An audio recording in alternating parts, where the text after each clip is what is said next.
Hello friends, ಇವತ್ತು ನಾನು D I V ಮತ್ತು ಸ್ಪ್ಯಾನ್ ಅಂದರೆ ಸ್ಪ್ಯಾನ್ ಯಾವ ಥರ ವರ್ಕ್ ಆಗುತ್ತೆ HTML ಅಲ್ಲಿ ಅನ್ನೋದನ್ನು ಹೇಳ್ಕೊಡ್ತೀನಿ.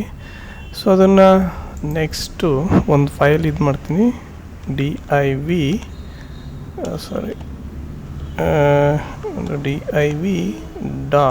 .html.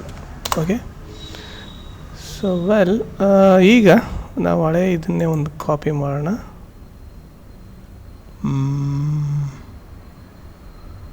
ಓಕೆ, ಇದನ್ನೇ ಕಾಪಿ ಮಾಡ್ತೀನಿ, Ctrl+C ಮತ್ತು Ctrl+V.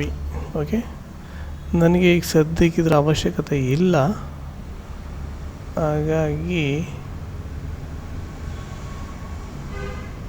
ಇದನ್ನು ಡಿಲೀಟ್ ಮಾಡ್ತೀನಿ. ಓಕೆ, ಇರಲಿ ಬಿಡಿ. ಇದು ನೆಕ್ಸ್ಟು Ctrl+C Ctrl+Z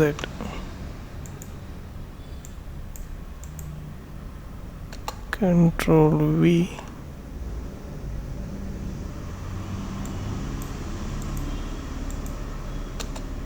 Ctrl+V ಮೂರು ಸಲ ನಾನು ಇದನ್ನು ಹಾಕಿದ್ದೀನಿ. ಯಾವುದೋ ದಿಸ್ ಒನ್. ಈಗ ನೋಡಿ, ಪ್ರತಿ ಪಿ ಟ್ಯಾಗ್ ಅಂದರೆ ಪ್ಯಾರಾಗ್ರಾಫ್ ಟ್ಯಾಗ್ಗೆ ಟೆಕ್ಸ್ಟ್ ಪ್ಯಾರಾಗ್ರಾಫ್ ಅಂತ ಕರಿತೀವಿ. ಅದಕ್ಕೆ ಇದು ಕಲರ್ನ ಆ್ಯಡ್ ಮಾಡಿದ್ದೀವಿ.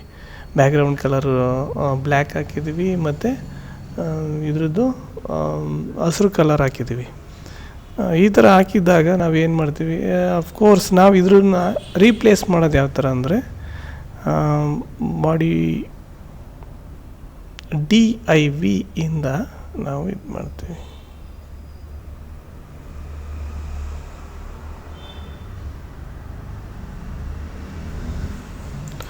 ಒಂದು H1 ಟ್ಯಾಗ್ ಕೊಡೋಣ. ಈಗ ಸದ್ಯಕ್ಕೆ H1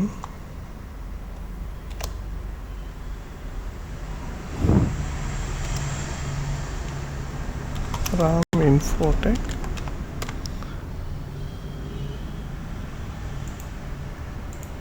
ಬಾಡಿನ ತೆಗೆದ್ಬಿಡ್ತೀನಿ. ಈಗ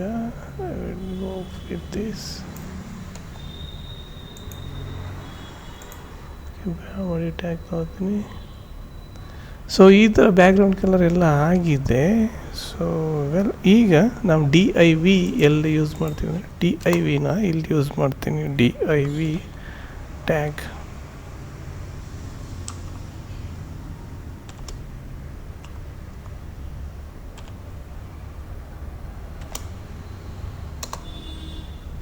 ಇಷ್ಟನ್ನು ಕಾಪಿ ಮಾಡಿ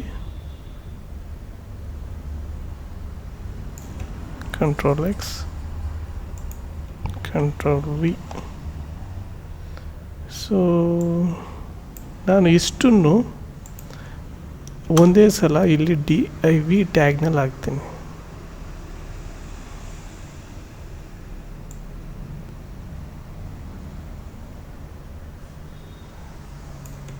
Ctrl+X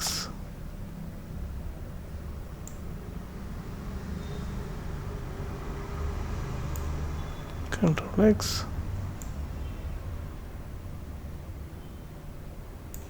Ctrl+X. ನಾನು ಪಿ ಟ್ಯಾಗ್ದ 3 ಸಲ ಹಾಕೋಬೋದು, ಇಲ್ಲಿ ಒಂದೇ ಸಲ ಇದನ್ನು ಇಲ್ಲಿ ಹಾಕ್ತೀನಿ. ಸೊ ಈಗೇನಾಯಿತು, ಇದು ಎಲ್ಲದಕ್ಕೂ ಸ್ಪ್ರೆಡ್ ಆಯಿತು. ಒಂದೇ ಸಲ ನಾನು ಡಿ.ಐ.ವಿ ಇದರಲ್ಲಿ ಟ್ಯಾಗಲ್ಲಿ ಹಾಕಿದ್ದೀನಿ. ಸೊ ಇಲ್ಲಾಂತಂದರೆ ನಾವು ಪ್ರತಿ ಪಿ ಟ್ಯಾಗ್ನಲ್ಲಿ ಇದನ್ನು ಆ್ಯಡ್ ಮಾಡಬೇಕಾಗಿತ್ತು. ಇದು ಡಿ.ಐ.ವಿ ಟ್ಯಾಗ್ ಬಗ್ಗೆ ಹೇಳಿದ್ದು. ಇನ್ನೊಂದು ಸ್ಪ್ಯಾನ್ ಬಗ್ಗೆ ಹೇಳಬೇಕು ಅಂತಂದರೆ ಸ್ಪ್ಯಾನ್ ಸ್ಟೈಲ್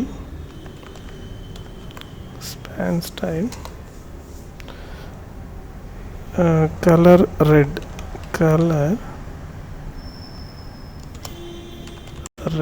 ಅಂತ ಹಾಕೋಣ. ರೆಡ್ ಕಲರ್ ಆಯಿತು. Span style.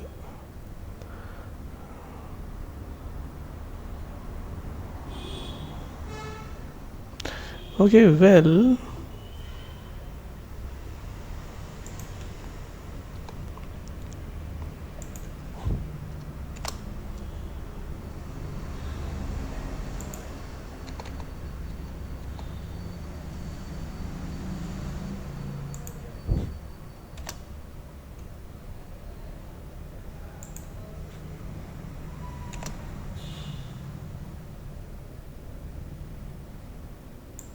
ನಾನು ಇಷ್ಟನ್ನು ಕಾಪಿ ಮಾಡಿ ಕಂಟ್ರೋಲ್ ಎಕ್ಸ್ ಸ್ಪ್ಯಾನ್ ಇದರಲ್ಲಿ ಹಾಕ್ತೀನಿ. ಸೊ ಇದ್ರ ಅರ್ಥ ಏನು ಅಂತಂದರೆ ನಮಗೆ ಸ್ಪೆಸಿಫಿಕ್ಕಾಗಿ ಹೈಲೈಟ್ ಮಾಡಬೇಕು ಯಾವ್ದಾರ ವಾಕ್ಯನ ಅಥವಾ ಸೆಂಟೆನ್ಸ್ನ ಅಥವಾ ವರ್ಡನ್ನ ಅಂತಾದರೆ ಇದನ್ನು ಬಳಸ್ಕೋಬೋದು. ನಾನು ಐ ಥಿಂಕ್ ನಾನು ಇಷ್ಟನ್ನು ಕೂಡ ಎಷ್ಟು ಬೇಕಾದರೂ ಬಳಸ್ಕೋಬೋದು. ನಾನು 185 ಕಾಮ ಹಾಕಿರೋದಕ್ಕೆ 185 ಕಾಮ ಇದೆ, ಇಲ್ಲ ಅಂತಂದರೆ ಅದು ಬೇರೆಯೇ ಇದಾಗುತ್ತೆ. ಸೊ ಸ್ಪ್ಯಾನ್ ಅಂತಂದರೆ ಕೆಲವೊಂದು ಸಲ ಮಧ್ಯದಲ್ಲಿ ನಾವು ಅದನ್ನು ಹೈಲೈಟ್ ಮಾಡೋದು, ಕಲರ್ ಚೇಂಜ್ ಮಾಡೋದು, ಬೇರೆ ಬೇರೆ ಡಿಸೈನ್ನ ಒಂದು ಇದರಲ್ಲಿ ಮಾಡ್ಬೋದು. DIV ಅಂತ ಅಂದರೆ ಇಷ್ಟನ್ನು ಕೂಡ ನಾವು ಒಂದೇ ಕಲರು ಅಥವಾ ಬ್ಯಾಕ್ಗ್ರೌಂಡ್ ಕಲರ್ನ ಮಾಡೋದಕ್ಕೆ ಯೂಸ್ ಮಾಡ್ತೀವಿ. ಅಥವಾ ನಾವು ಇಂಡಿವಿಜುವಲ್ ಆಗಿ ಪಿ ಟ್ಯಾಗ್ಗೆ ಈ ಕಲರ್ ಹಾಕಿದ್ರೆ ಆ ಪಿ ಟ್ಯಾಗಿಗೆ ಕಲರ್ ಬರ್ತಾ ಹೋಗ್ತದೆ. ಸೊ ತುಂಬ ಸಿಂಪಲ್ ಇದೆ. DIV ಎಸ್ಪೆಷಲಿ DIV ಟ್ಯಾಗ್ನ ನಾವು ಜಾಸ್ತಿ ಬಳಸ್ತೀವಿ ನೆಕ್ಸ್ಟು HTML ಪ್ರೋಗ್ರಾಮಲ್ಲಿ. ಅದನ್ನು ನೋಡ್ಕೊಳ್ಳಿ, ತುಂಬ ಸಿಂಪಲ್ ಆಗಿದೆ. ಸೊ ಇದನ್ನು ನೋಡ್ಕೋಬೋದು. So okay, so thank you.